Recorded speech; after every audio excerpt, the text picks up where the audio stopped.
তো বন্ধুরা, যারা আসামের কালচারাল ডিভিশনে ইন্ডিয়া পোস্ট জিডিএসএ 2026 সালে ইডাব্লিউএস ক্যাটাগরি থেকে অ্যাপ্লাই করেছো, ভিডিওটা তাদের জন্য খুব গুরুত্বপূর্ণ।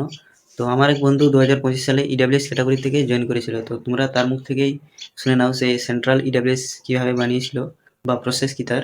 তো দেখো তোমরা পুরো ভিডিওটা। একটু মন থেকে বলবো তোমার কোন ক্যাটাগরি দিয়ে বলো? ইডাব্লিউএস থেকে বলো, তুমি যেভাবে পেয়েছো। ইডাব্লিউএস পেলাম তো।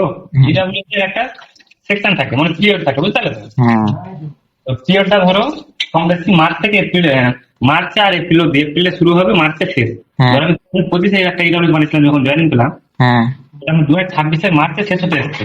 হ্যাঁ তো ধরো আমার ইনকেস যদি ফেব্রুয়ারি মার্চে হয়ে যায়, 31শে মার্চের মধ্যে হুম ওই ইডাব্লিউএস টা হয়ে গেল, মানে আবার ইডাব্লিউএস বানিয়ে আনতে হবে। গেল। আর তোমাকে তার উপরে আসামে যেটা নিয়ম, হ্যাঁ ওয়েস্ট বেঙ্গল যেমন শুধু হচ্ছে ডিজিটালটা দিয়ে দিলেই হয়, হুম যেহেতু আমাদের নিজেদের স্টেট। ওয়েস্ট বেঙ্গলে শুধু এখন ডিজিটাল চালু হয়ে গেছে, হুম। কিন্তু আগে কি করে ওই যে অ্যানেক্সার 5 এর হ্যাঁ যে তোমার ডকুমেন্টসটা দিয়ে রেখেছে, হ্যাঁ। ইডাব্লিউএস ওবিসি এসসি এসটি দের সব দিয়ে রেখেছে।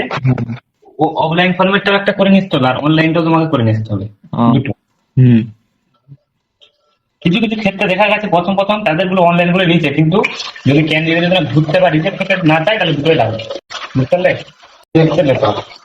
তো তোমরা পুরো রেকর্ডিংটা শুনে বুঝতে পারলে যে তোমরা যদি ইন্ডিয়া পোস্ট জিডিএসএ ইডাব্লিউএস ক্যাটাগরি থেকে অ্যাপ্লাই করো, তাহলে তোমাদের সেন্ট্রালের জন্য যে তোমরা অনলাইন অ্যাপ্লাই করবে ইডাব্লিউএস জন্য সেই অনলাইন কপিটা, আর যে নেক্সার 5 যে ফর্ম্যাটটা আছে ইন্ডিয়া পোস্ট জিডিএস এর অফিসিয়াল ওয়েবসাইটে, সেই ফর্ম্যাটটা একটা লাগবে। তোমরা অবশ্যই দুটো রেডি করে রাখবে। তো সেই পর্যন্ত দেখা হচ্ছে নেক্সট ভিডিওতে। এরকম ইনফরমেটিভ ভিডিও পাওয়ার জন্য চ্যানেলটাকে সাবস্ক্রাইব করে রাখো।